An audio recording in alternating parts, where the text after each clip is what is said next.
is your Mom Shiel, and welcome back to my channel.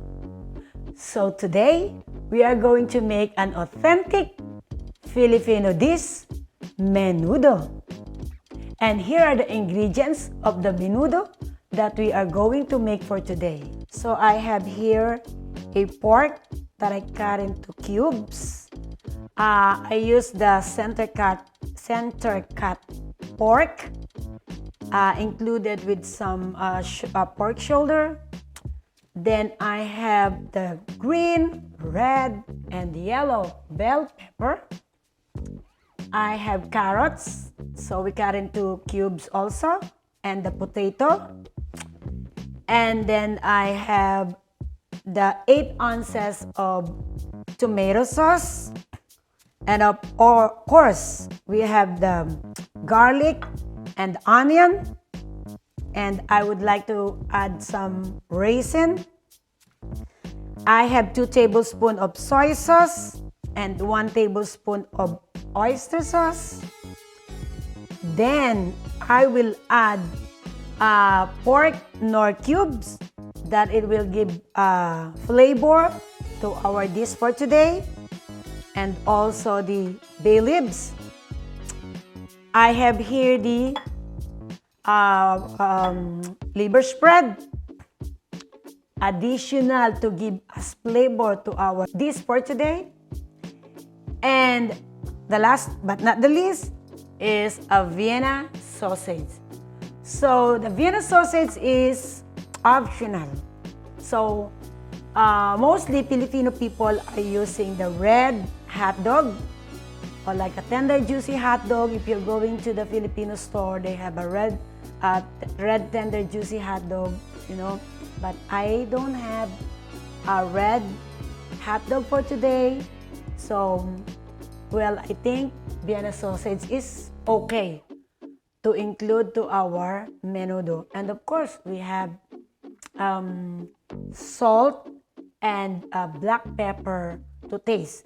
And of course, we're going to use the oil to saute everything and the water. What are we waiting for? So let's go and start to cook. So I heat up my pan in here. So, and then we're going to put a vegetable oil, right? Okay, so I put a lot of vegetable oil, because first, what are we going to do is to pan fry our vegetable. So some people, they don't need to pan fry the vegetable, but I'd rather to choose to pan fry our vegetable, so it will give us more sweetness for our vegetable when we put together all our ingredients. Now that our pan is ready, so I go ahead and saute or pan fry our carrots in here, right? So this is not necessary to pan fry the carrots. Some people are like directly sauteing all the ingredients and put all together. But for me, I would like to pan fry my vegetable.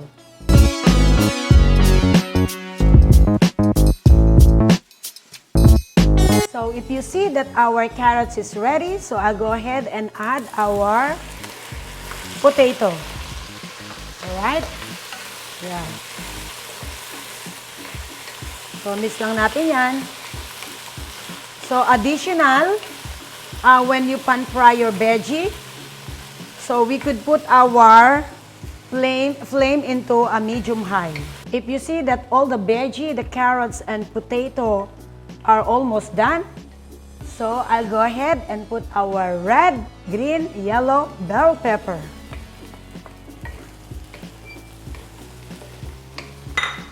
Add some salt, and then black pepper. All right. This is super duper tasty. Oh la la, I love the color of the veggie. And when it's done, so I'll off the stove. And I am going to set aside.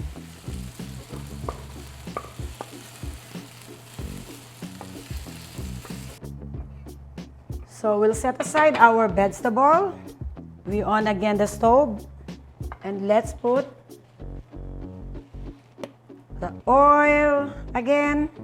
So when our pan is ready, now we start to saute, right? Let's put the garlic. I put a lot of garlic. It's like maybe 6 cloves of garlic in here. And then add the onion. Garlic and onion on the pan. Saute it until it will become translucent. So additional ingredients in our menudo, I forgot to mention the tomato. I don't know where tomatoes going. The tomatoes hide on me. So yeah, I need to put the tomato. So now that our tomato is okay and the onion and garlic, so I'll go ahead and add our pork. Alright? Yan lang yan. Put it in here. So let the pork fully cook and tender and take a little bit slightly brown. Let's put the cover. So the meat will become good, slightly brown. And we will check again after 3 to 5 minutes. Alright? So after 5 minutes, let's go ahead and check our meat. Look at that. So now, let's go ahead and add our soy sauce and then our oyster sauce. Then I'll go ahead and drop some black pepper in here so it will become more tasty. So easy, right? You know, only like it taking long time, so it takes a long time when we prepared our ingredients. But when once like we done for preparing our ingredients, when we're going to cook, it's so easy. You drop everything and then yeah, it's done. So now I'll go ahead and drop 3 cups of water.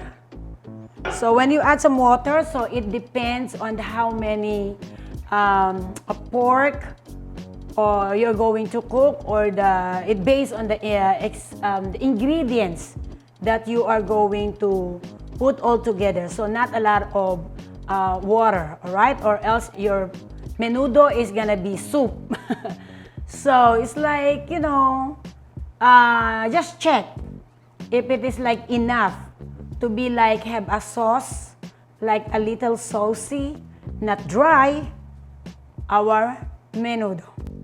So after we add the water, I'll go ahead, this is now boiling, I'll go ahead and drop my 8 ounces of tomato sauce, right? So these ingredients, what I mean is this, the menudo, my husband challenged me to do this. So because this is a Filipino food, so yeah, why not? I'll try my very best to do my menudo. So, but at least, you know. And then, so I'll drop my tomato sauce. And then let's simmer it. So, until our meat, it becomes soft and tender. Then we add more of our ingredients. So let's go and check our meat. So what we're going to do is we're going to add some of the ingredients. All right. Oh. So I'll go ahead now and drop our liver spread. And then I don't like to forget to put our knorr cubes and the bay leaves. Alright? And let's wait to simmer for like about 5 more minutes. Then I will put our Vienna sausage and the vegetable that we pan fry before and the raisin. So some people are adding some sugar, you know, to balance the flavor. But I think for me, instead of putting some sugar, I add raisin. So these raisins will balance. It helps to balance the flavor of our menu for today, menudo. Additional tip to our menudo, so the liver spread that we add to this menu is like it will give the thicken our sauce too, you know, as I have noticed.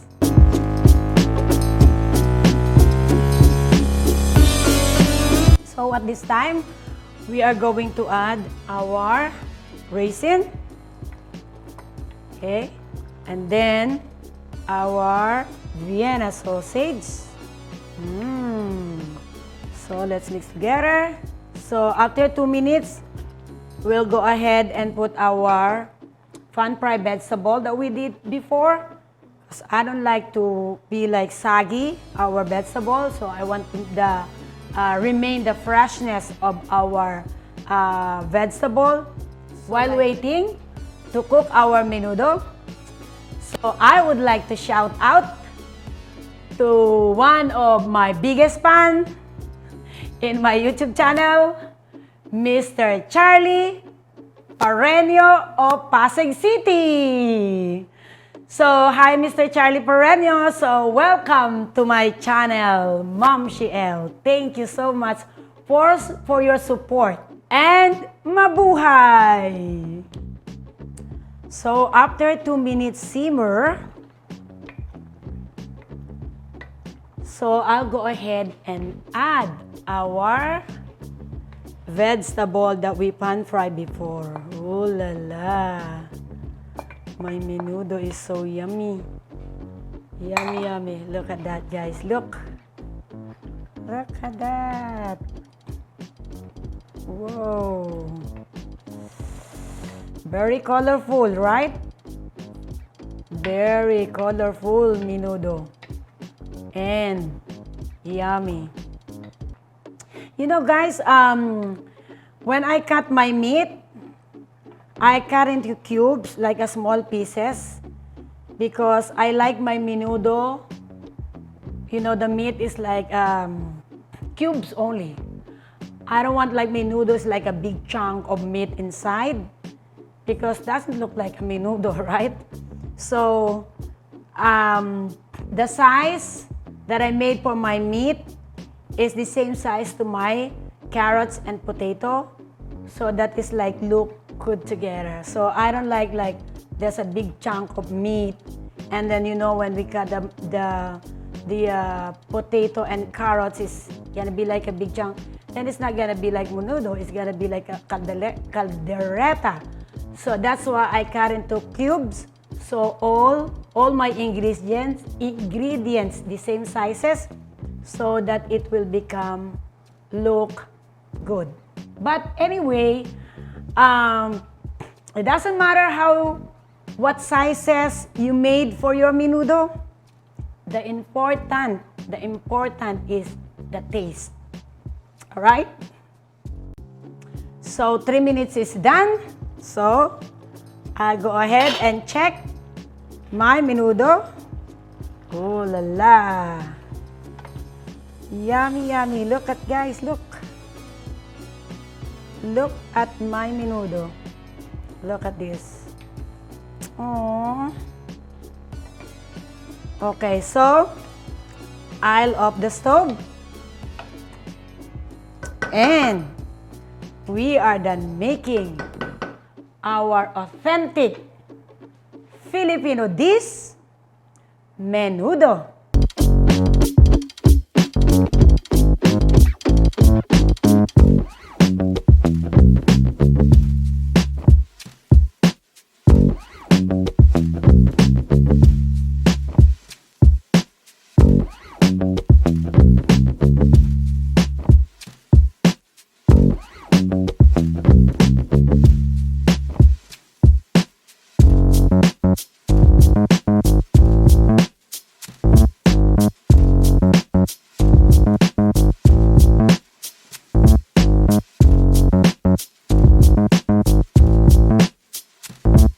Now that our menudo is done, I'll go ahead and taste our menu that we made or we cooked for today.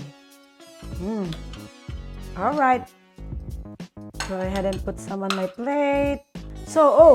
But guys, before I forget, this authentic menudo that we made for today, Filipino food, is matching with steamed rice.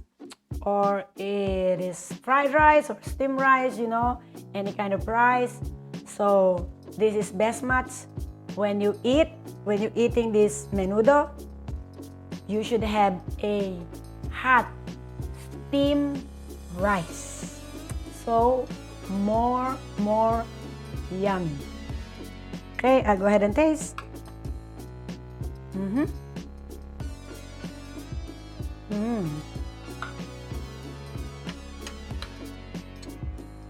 Delicious. Another delicious food that we made for today. So all the ingredients of my menudo that I cooked for today, you could check in the description box of my video. I hope you like this video, and if you do, leave a thumbs up.